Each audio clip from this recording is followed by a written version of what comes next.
Right now, somewhere nearby, a baby is crying. Maybe on your street, maybe through a wall, maybe in a store 3 aisles over. And even if that baby has nothing to do with you, something inside your chest already tightened. Your attention snapped toward the sound. You couldn't help it. That reaction wasn't politeness. That was something ancient and automatic firing inside you, a signal older than language, older than civilization. The question isn't why the baby is crying. The question is why you can't ignore it. Your brain processes the cry of an infant differently than almost any other sound. Researchers at Oxford University, led by psychologist Morten Kringelbach, used brain scanning to watch this happen in real time. The sound triggered the fastest auditory response ever recorded in humans, faster than a loud bang, faster than your own name. Your body prepares to act before your conscious mind even registers what it heard. And here is the surprising part. It doesn't matter if you are a parent.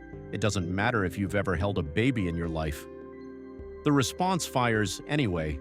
Why would evolution build something so indiscriminate? To understand that, you have to go back. Your ancestors did not raise children the way you think of parenting today. Anthropologist Sarah Blaffer Hrdy spent decades studying early human childcare, and her research overturned a lot of comfortable assumptions. Humans, she argued, are cooperative breeders. Infant survival depended not just on parents, but on a whole network of caregivers, grandmothers, aunts, unrelated adults. A baby's cry wasn't a message to its mother alone. It was a broadcast to the entire group. That is still what your nervous system thinks it's hearing. A community alert, a fragile member of the tribe in danger. The stakes back then were absolute.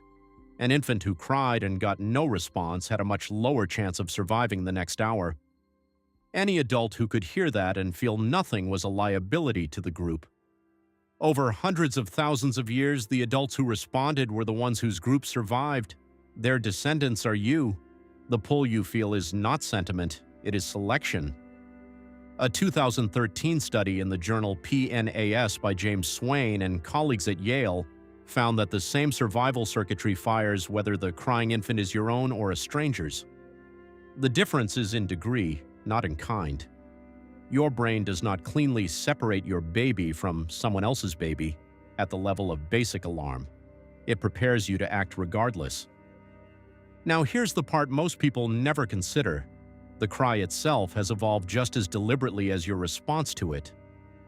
Neonatologist Barry Lester at Brown University studied the acoustics of infant crying and found the frequency sits exactly where it's hardest for the human brain to tune out. That's not an accident. Babies whose cries were easier to ignore were less likely to survive. Adults who couldn't ignore those cries raised groups that flourished. You are the product of both pressures, working together across deep time. It isn't only happening in your head either. Even in people who have never been near a newborn, cortisol levels rise during prolonged infant crying. Your body reads the sound as a stressor and mobilizes resources, a measurable chemical response to a baby you've never met. Not every cry hits the same way, though. A short cry reads as urgent. A long, unsoothable one shifts something. Frustration creeps in. The urge to help competes with the urge to flee. That tension is also by design. A baby that's instantly comforted is easy to walk away from. One that isn't keeps you locked in. Psychologist John Bowlby, whose attachment theory has shaped developmental psychology for decades, argued that this is exactly how the bond between caregiver and infant gets built in the first place, through consistent response to distress, which makes modern life a strange place to be. You live surrounded by strangers, where collective childcare has mostly disappeared behind private walls, but your nervous system never got that memo. It is still scanning for infant distress the way your ancestors scanned an open landscape. Still primed to respond as part of a tribe that, in that form, no longer exists.